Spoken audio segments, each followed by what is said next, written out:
right, good morning, welcome. Hi, are you usually here this early, Chris? I'm usually not here at all. Oh, that's Monday because you're, okay. Okay, this is Chris Comenia. Perfect. Did I say that right? Lasagna? Like lasagna, Comenia. gnocchi, comenia. Yeah, GN, perfect. okay. Perfect. Arturos restaurant. We're in the kitchen right now. Chris is the son of the legendary Arturo. Yeah. Tell me a little bit, Chris, about when did your father open this business in the first place? I'm not exactly sure when he opened up the restaurant. Yeah. We're looking at 45, 50 years of restaurant industry work with my dad. So Your dad's been in the restaurant business for 45 or 50 years? Yeah. Where's your family from originally? Our family's from Abruzzo. Abruzzo in Italy. Both mom and dad born there. Yeah. Me and my brother Thomas are first generation, and Luca. Shout out to Luca too. Yeah. We're all first generation Canadian Italians. Do you know what year your parents came over? My father came over in 1977, I believe. Okay. My mother came over in the late 50s, I believe, with my grandparents, with her parents. So wait a minute, they're both from Abruzzo, but they met here in Sault Ste. Marie? Yes. Yeah. That's so romantical. Yeah. So what was his role in the restaurant business for the first 3 decades? So I believe my dad started in the restaurant industry out of necessity. Okay. Just a place where you can work and eat. Yeah. Oh, okay. We come from humble background. Mm-hmm. And I think he just stuck with it all the years. And he was a front of the house waiter. Yeah. Who paid attention to what happens in the kitchen. And that's where it went from there. So then the day came when I guess your father said, okay, I'm going to pass this on. And he passed it on to you and to Tom? Or? Yeah, he gave us the opportunity, I think we're 8 years ago. Was that long? Yeah, he gave us the opportunity 8 years ago to buy the restaurant and to do our own thing with it. Had you and your brother been involved with the restaurant when your dad was the owner-operator? Yeah, so I started out serving tables. Okay. Waitering for about 12, 13 years. And that whole time I was in the kitchen as well, just prepping and watching my dad prepare food. And then it kind of sparked my interest of, I want to get into this, I think. Yeah. So I started going the culinary route. Yeah. And then You studied, right? You went away to school and everything. Yeah, so I studied in Italy first. No. And then I took the program at Sioux College as well here. Yeah. And I always plan my vacations around food. I always eat at good restaurants. Yeah. And I take little courses here and there to improve my skill. Recently, you did a course in cheese making. Is this right? Tell me. I took a course, fantastic course, natural cheese making.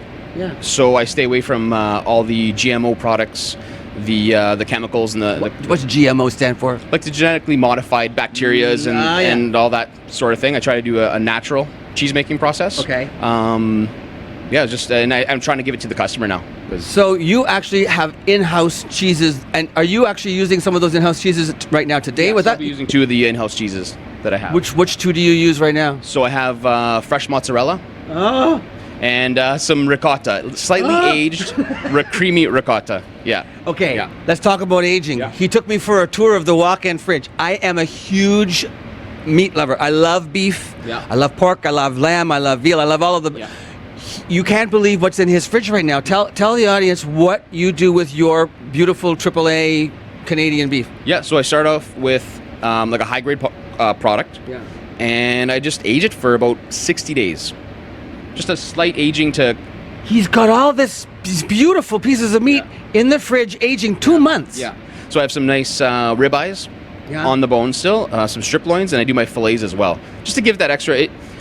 You're just allowing the proteins to really break down and loosen up and become even more tender. And you're letting all the plasma, the water, come out of the protein, and you're left with tons of fat, good marbling, good fat. Flavor, right? Flavor. You're just left with flavor. You're upping the flavor and reducing the stuff you don't want on a steak. Exactly. Yeah. So when you order, if you order an 8-ounce fillet, right?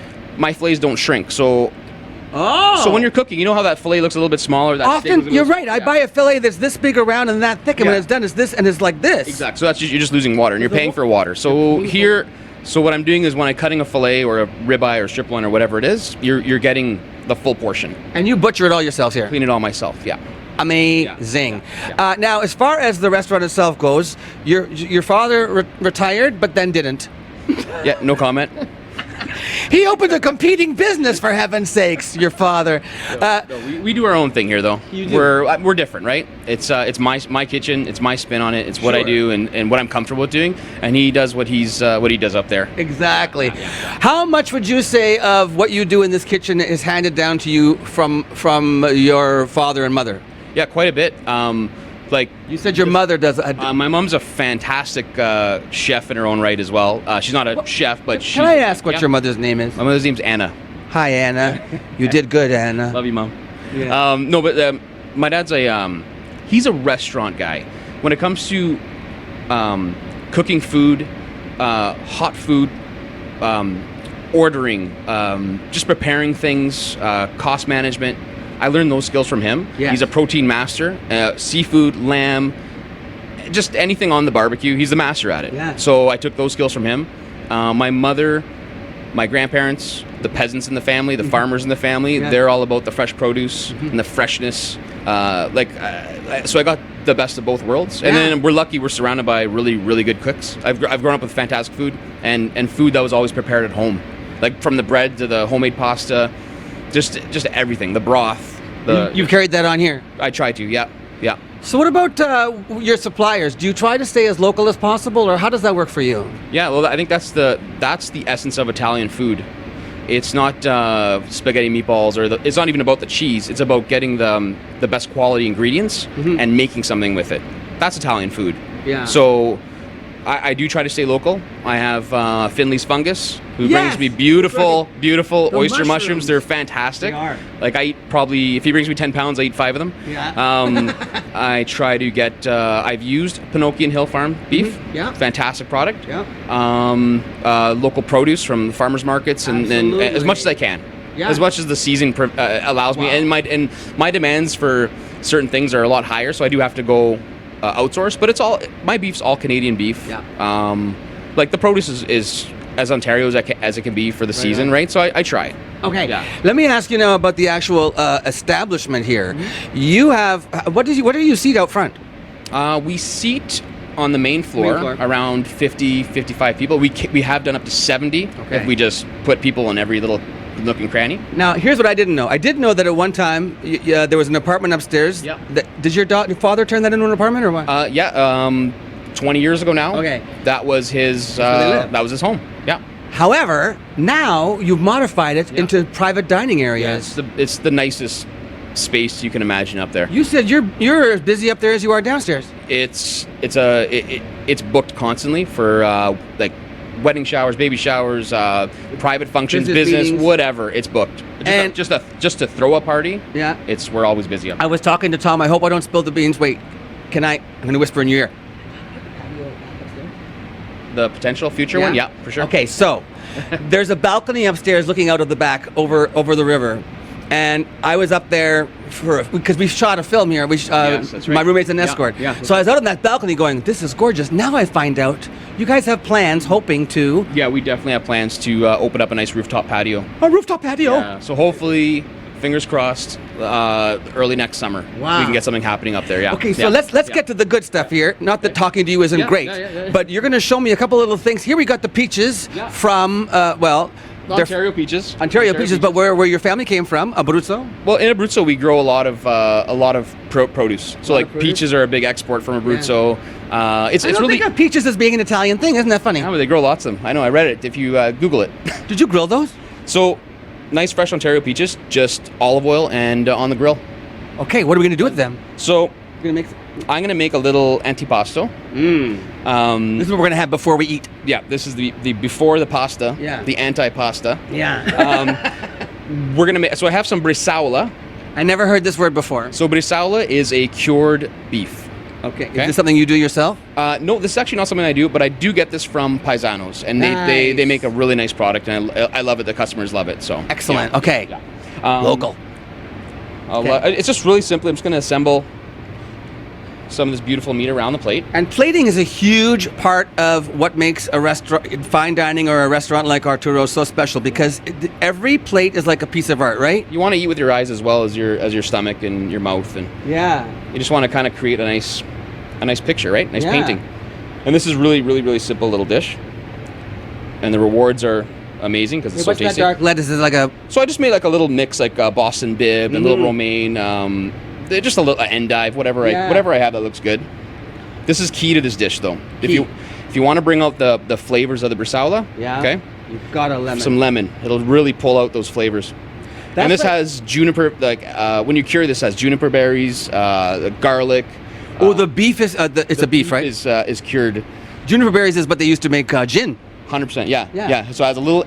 It doesn't taste anything like that, but it has this. It just permeates it. Nice. And it's a really nice flavor. And the lemon brings that out. Okay. Then I have some really nice Sicilian extra virgin olive oil here. Just over the meat. Okay. Look at. Okay. And this is one of my cheeses that I make here. Come on, you made this? The ricotta. But it's so nice and firm. Yeah, it's nice and firm, but it's still creamy. See how nice and creamy it is? Look there at you go. that. And then there's some grilled peaches around. And the grilled peaches. So a little sweetness, a little savory. So you can roll up every little piece of meat. Is this on the menu? It's not on the menu, but this is usually featured. I feature this quite often. Okay. Yeah, because stuff like this. Every time you come in here, you're going to find that there's something that you're doing for that day that it isn't always there. Exactly. And like just with like the bresaola, sometimes they're just not available. Right. But I'm probably going to endeavor. That's my next. You're going to learn how to do it? I got to learn how to do it. It's one of my favorites, and I think I can pull it off. This is beautiful. And now, what's that? It's a little bit aged balsamic vinegar. Okay, just a little bit. Oh, look so at the drizzle, eh? Sweet, sour, salty, and then on the cheese, the classic combination. Little fresh honey. Honey? Yeah. Oh. Yeah. Oh my gosh. Yeah. Hey, do you do a chef's table ever? You know, like if I come in here with like 5 people and I say, "Hey, I've got $700. There's 5 of us. We want wine. We want you to choose the menu, and we want you to just create and serve us." Do you ever do that? 100%. Yeah, I'll do it for 1 person or 50 people. Just walk in and say, "Feed me," and I'll ask you what do you like, what don't you like, any allergies, any this, any that, and just let me be creative. I like this. Feed me. Yeah, and you know what? This is just one variety. Yeah. You know, the meat could be prosciutto, and it could be whatever cheese I made that day. Beautiful. It could be the burrata I make. It could be the What's mozzarella. burrata? Burrata is like a stretched mozzarella cheese. Oh. And it's stuffed with like a creme fraiche and more cheese curds. And then you just wrap it up. You have a beautiful little ball, and you just plop it on there, and you go to town. And it could be prosciutto. It could be a mixture of different meats. It could be a different fruit. Do I get to taste this now? 100%. You get to taste well, no, we're not going to eat this on camera. Yeah. We're going to eat it off camera, and then we're going to come back because we have another segment where you're going to cook at the over at the stove. Yes. What do you call that? The stovetop. Stovetop. I was right. And talk a little bit more about Arturos here on Queen Street in downtown Sault Ste. Marie. Thanks, Chris. We'll be right back after this.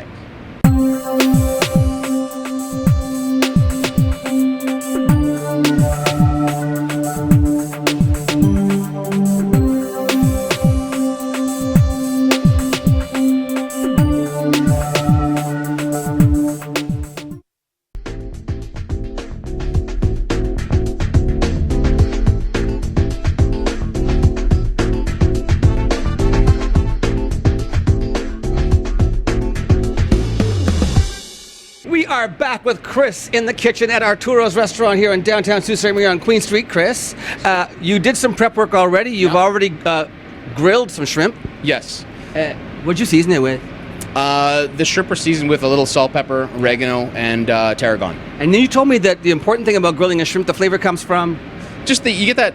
You're just building on that a better base. You get that nice charred seafood sweetness. If you grill the shell, the sweetness comes out of the shell. The sweetness comes out of the shell. Shell is still on the shrimp. Leave the shell on the shrimp when you cook it. Yeah. Okay, and then you're also doing a tenderloin.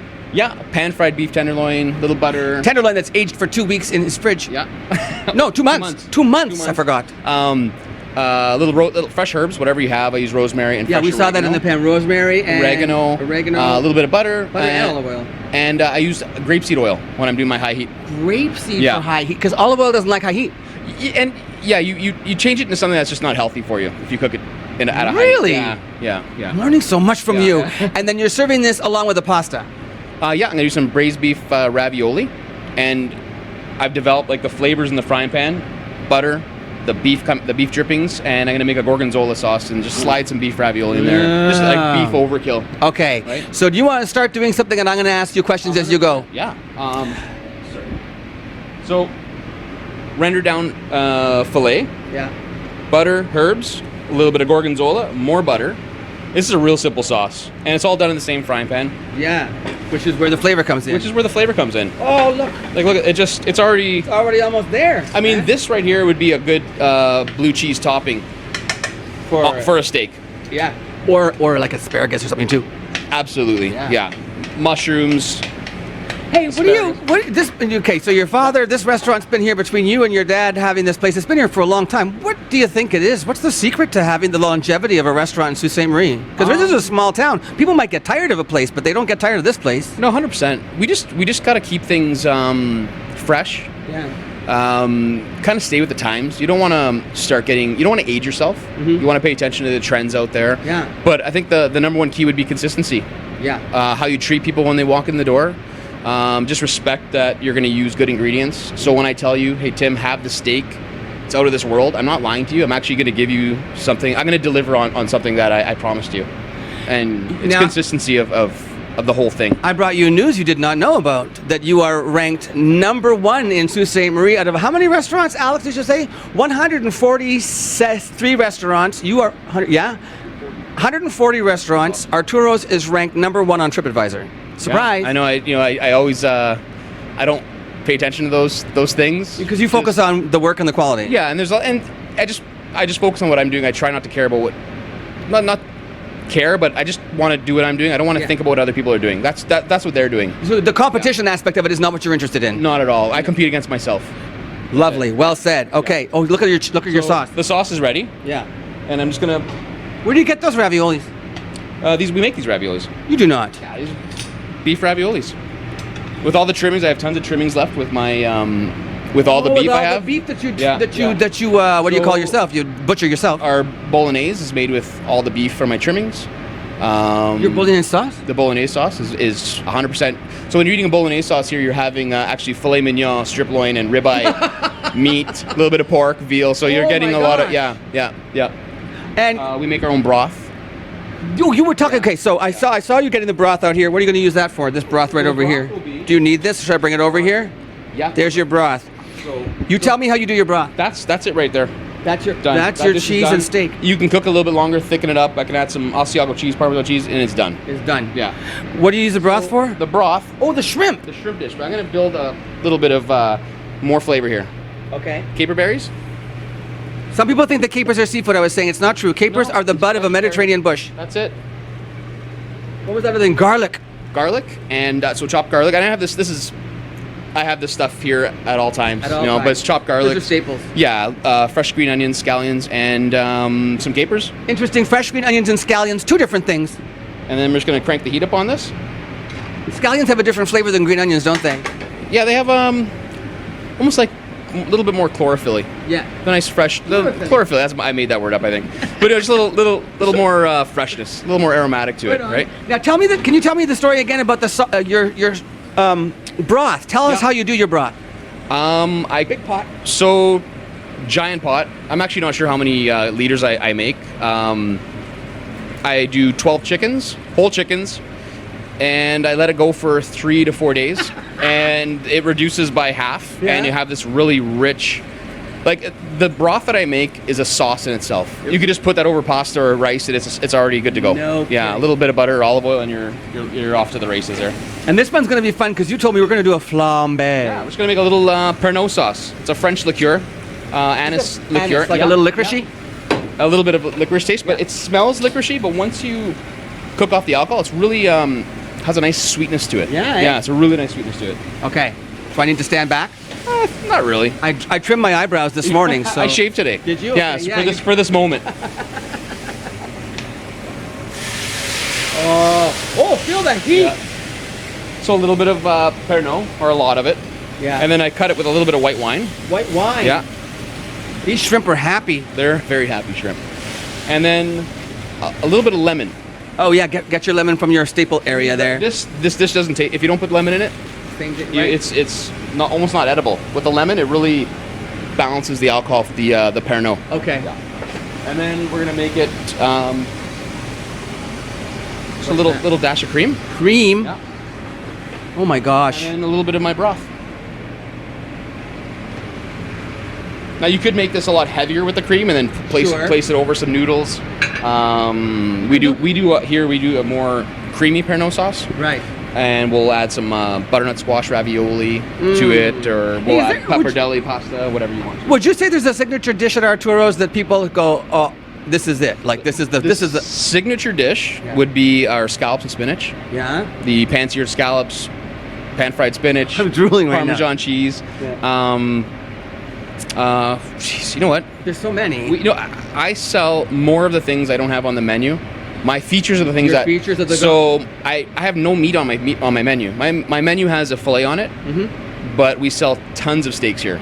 Yeah, and that's true. Yeah, and we have no fish on the menu. And yet, I sell tons of fish because I only bring in fresh fish. And when it's gone, and I move on to the next variety. So I'll bring a halibut in, I clean the whole fish up, I sell it, and then I move on to salmon, or sea bass, or whitefish locally, whatever I can get my hands on. Once again, that changing it up, keeping it interesting for your clients who come back time and again because they know there's always going to be stuff on the menu that they love, and then other things that they can always choose from that are new. And you have to for myself as well. I have to do it. I always have to play, otherwise I'll go crazy. What days are you closed? Sunday, Mondays. So Tuesday through Saturday. We open at 5 and close till everybody's done. Till everybody's done. Till everybody's gone. Yeah. You suggest reservations because so it's a small dining room.